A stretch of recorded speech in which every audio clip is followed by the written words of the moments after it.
Bilirəm daha mən səni görməyəcəm bu dünyada. Üzünü belə sildim, mən səni rüyamdan uzağa daşıdım. Bilirəm mənə sənsiz hər gün ölümün ayaq səsi. Sözünü unudan bir adamsan, mən nə danışım? Mən səni öldürdüm, öz içimdə cənazəni qəlbimə dəfn elədim. Bir kimsəni də qoymadım yerinə, sevmədim heç kimi mən sənin qədər. Qatilim oldum, cəzamı çəkdim, gözlərinin məhbusuydu ürəyim.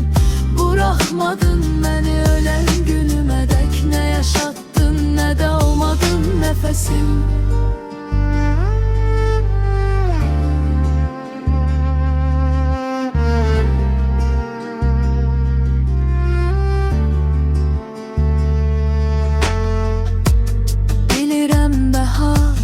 Səni görməyəcəm bu dünyada. Üzünü belə sildim, mən səni rüyamdan uzağa daşıdım. Bilirəm mənə sənsiz hər gün ölümün ayaq səsi. Sözünü unudan bir adamsan, mən nə danışım?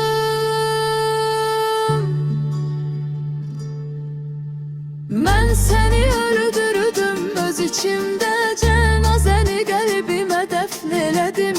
Bir kimsəni də qoymadım yerinə, sevmədim heç kimi mən sənin qədər. Qatilim oldum, cəzamı çəkdim, gözlərinin məhbusuydu ürəyim. Buraxmadın məni ölən günümədək, nə yaşatdın, nə də olmadın nəfəsim.